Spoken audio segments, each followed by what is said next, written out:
Hi, welcome to Brainstorm Lore and my contribution to Nando V Movie's One Musical Scene series. This is definitely outside my usual wheelhouse, as I generally do either lore videos or retrospectives on various pieces of Star Wars media, but I thought this sounded like a fun idea and maybe it will attract some viewers to my channel. Win-win. So, Sword of the Stranger. Originally, I was actually planning to do the climax of the movie and its use of the track known as Ihojin no Yaiba, a very mournful, beautiful piece of music. But when I rewatched the movie to refresh myself for this, a thought occurred to me. Well, two thoughts actually. One, picking apart the final fight scene of the film, which is one of the best by the way, and how the music adds to it would require me, for the sake of context, to spoil the entire film. And while Sword of the Stranger is well regarded by those who know of it, I feel that it's not as well known as it deserves to be.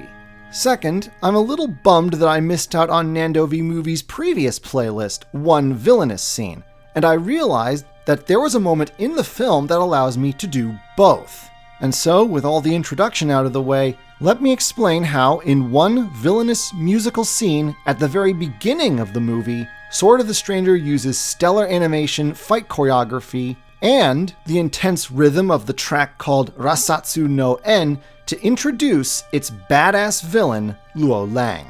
Sword of the Stranger was released in 2007 and produced by Studio Bones, one of the animation darlings of the anime fandom. It was directed by Masahiro Ando, written by Fumihiko Takayama, and the music was composed by Naoki Sato. The film itself is an open love letter to all the classic samurai movies of old, set during Japan's famous Sengoku Jidai, or Warring States period, which lasted from 1467 to 1615. The film doesn't get any more specific than that, and it doesn't have to.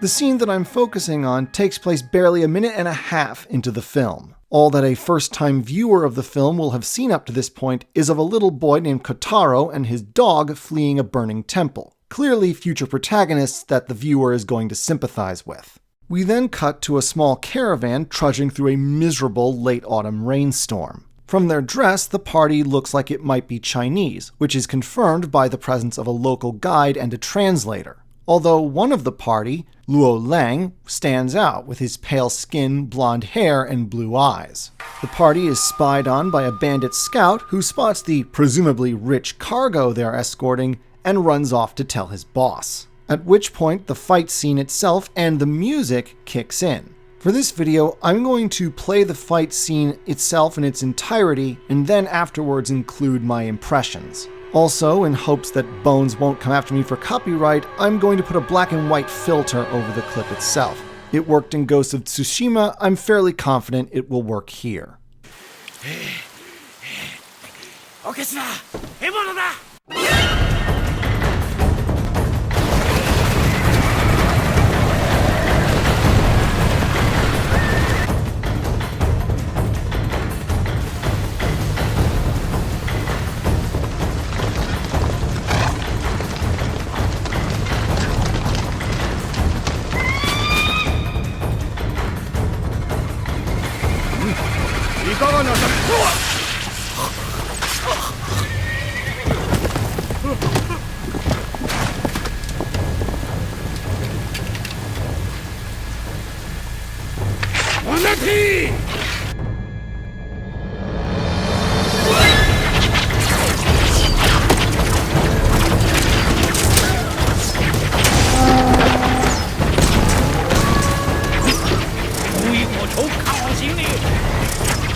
难道此地只有这等好事吗？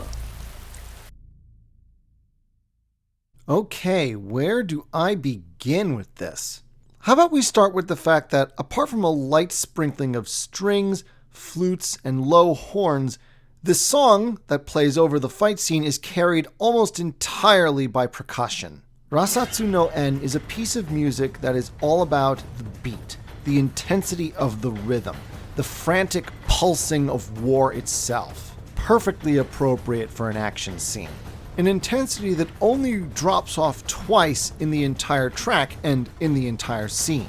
The first happens right after the guide is killed, and the rhythm and noise of the percussions slows and softens, allowing tense, ominous strings to play as the camera reveals the bandits having taken the high ground from which to launch their arrow storm at the party as they're stuck on the bridge. It's a well-laid ambush. The Chinese can only cross the bridge 2 at a time, and with the rear of the convoy taken up by their baggage, they can't retreat without a lot of difficulty and without risk of exposing their backs to arrow fire from the cliff. The second slowdown period occurs when it's just Luo Lang and the bandit leader left. But I'm getting a little ahead of myself here. After all, the purpose of the scene and the music that accompanies it is to emphasize just how much of a badass Luo Lang is. So let's go back a bit to the end of that first quote-unquote quiet period and the beginning of the arrow storm. Initially, as the rhythm resumes its former intensity, it looks like the Chinese are in serious trouble, given how disadvantageous their position is. Things seem to be going as the bandits had intended. They are the predators, and the Chinese are the prey. Literally, the scouts' report earlier wasn't just a fanciful interpretation by the translators. Emono is the Japanese word for prey. However, as the drum beat ramps up and the arrows begin to fall, even as some of those arrows pierce the flesh of the Chinese, it's soon made clear that they are less threatened by the bandit attack than inconvenienced by it. This is first suggested by the old man, seemingly the leader, being more concerned with losing one of the pack animals and what it was carrying than the arrows raining down around them. This is only confirmed later when, after Luo Lang has charged off to fight the bandits, we see the Chinese casually plucking the arrows from their flesh without even the slightest hint of discomfort.